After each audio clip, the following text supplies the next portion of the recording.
Hello, good evening to all on my YouTube channel. So this is fourth lecture of our series.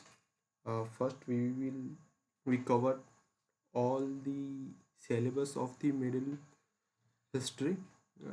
In first part, we covered all the five dynasties and Mughal period and Delhi Sultanate.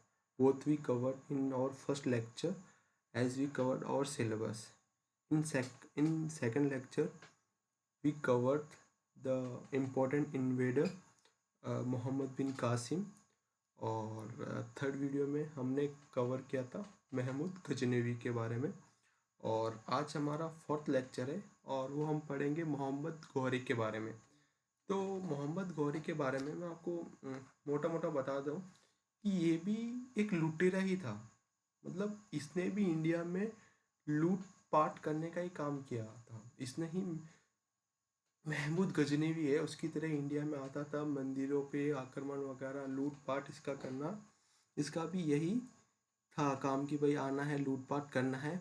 और इसके कुछ factual data जैसे मैंने बता रखा है, इसका जन्म कब हुआ था, इसका पूरा नाम क्या है, इसका भाई कौन था, और सबसे मोस्ट इम्पोर्टेंट था उसका एम क्या था। उसका सबसे बड़ा एम था कि भाई इंडिया में आना। जैसे महमूद गजनवी का क्या था, महमूद गजनवी आता था, लूटपाट करता था और वो चला जाता था। लेकिन मोहम्मद गोरी के केस में ऐसा नहीं था। वो इंडिया में अपने साम्राज्य को फैलाना चाहता था, वो एक्सपेंशन करना चाहता था इंडिया में। और वहां से लूटपाट करना, उस लूटपाट करके जाना उसका लक्ष्य नहीं था। उसका था कि भाई उसका साम्राज्य इंडिया में बढ़े, तो वो उसका एक था। और इसके हम कुछ ये फैक्चुअल डेटाज हैं जो मैं आपको दे रहा हूँ। पी और इसके हम मुख्य आक्रमण के बारे में बात करें तो सबसे पहले इसने मुल्तान को कॉन्कर किया था 1175 में, ठीक है। उसके बाद 1178 में ये हारा था किससे, भीमदेव से। भीमदेव से जो कि गुजरात के शासक थे। और इनका नेतृत्व किया था भीम देविका की सरस्वती थी नायिका देवी का। तो मोहम्मद गौरी की लड़ाई हम सीधा कह सकते हैं कि नायिका देवी से हुई थी। और मैं बता दूं आपको हिस्ट्री। लोग कहते हैं कि हमें हिस्ट्री क्यों पढ़नी चाहिए। हिस्ट्री हमें इसलिए नहीं पढ़नी चाहिए कि तारीख और डेट नाम याद रखनी चाहिए। हिस्ट्री हमें कुछ पर्सनैलिटी के बारे में बताती है। तो जो ये 1178 का युद्ध हुआ था, इसमें जो नायिका देवी थी, इसने मोहम्मद गौरी को खदेड़ दिया था अच्छी तरीके से। और आप अंदाज़ा लगाइएगा कि 1178 ईस्वी में एक एक औरत लड़ाई कर रही है इतने बड़े लुटेरे से। तो सुनिए वो पर्सनैलिटी कैसी रही होगी। और ना ही खदेड़ा इसको, मोहम्मद गौरी को बुरी तरीके से खदेड़ा। तो एग्जाम्स में बहुत बार पूछा गया है कि भाई अपना अ, कौन से सन में हुआ था, 1178 में हुआ था, ठीक है।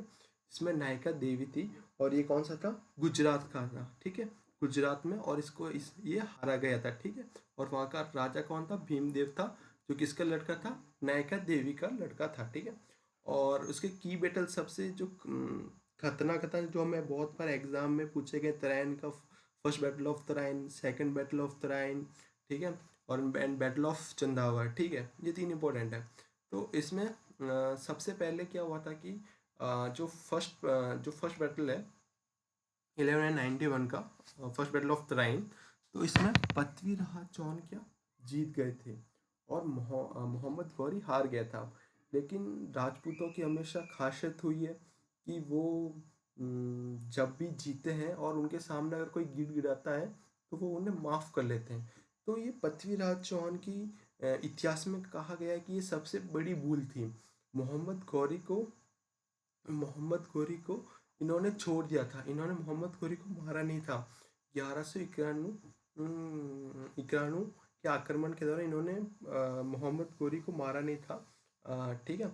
और ये मोहम्मद गौरी इनके पृथ्वीराज चौहान के पास आकर गिड़गिड़ाने लगा और मोहम्मद गौरी ने इनको छोड़ दिया गया। और जो सेकंड बैटल है तराइन का, इसमें पृथ्वीराज चौहान की हार हो गई थी और मोहम्मद गौरी जीत गया था। इसमें बहुत से बुक्स वगैरह में अलग अलग तर्क दिए गए हैं, जिसमें कभी कहा गया है कि भाई पृथ्वीराज चौहान को ये बंदी बनाकर गजनवी लेके चले गए थे और वहाँ पे पृथ्वीराज चौहान को मार दिया था। और कहीं बुक्स ये भी कहते हैं हिस्ट्री की कि पृथ्वीराज चौहान ने मोहम्मद गौरी को मार दिया गया था। तो ये कुछ अलग अलग हिस्ट्री और उनके कहने के हैं।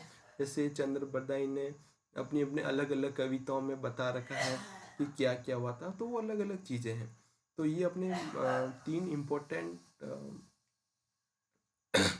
तीन इम्पोर्टेंट बैटल्स हैं जो याद रखिए। एक तो 1191, 92 94 का चंदेवर का, जो इसमें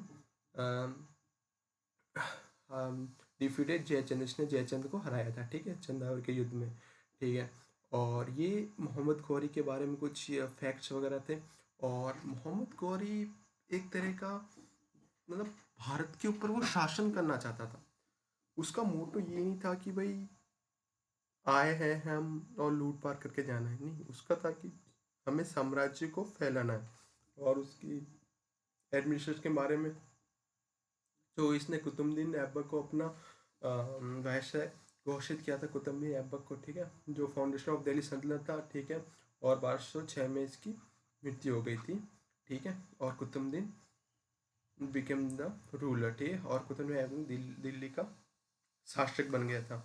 तो ये आज हमने मोहम्मद गौरी के बारे में पढ़ा। जितने भी इम्पोर्टेंट फैक्ट्स थे मैंने पूरे कवर कर दिए गए हैं। आई नो कि लैंग्वेज प्रॉब्लम, सॉरी, माइक नहीं है मेरे पास, तो आवाज़ बहुत कम है। Soon I will resolve this issue as well. And if you like this video, please like and subscribe. Thank you very much. And this is about me, the learning hub of mine. Thank you very much for your watching. Stay connected and stay informed. Thank you.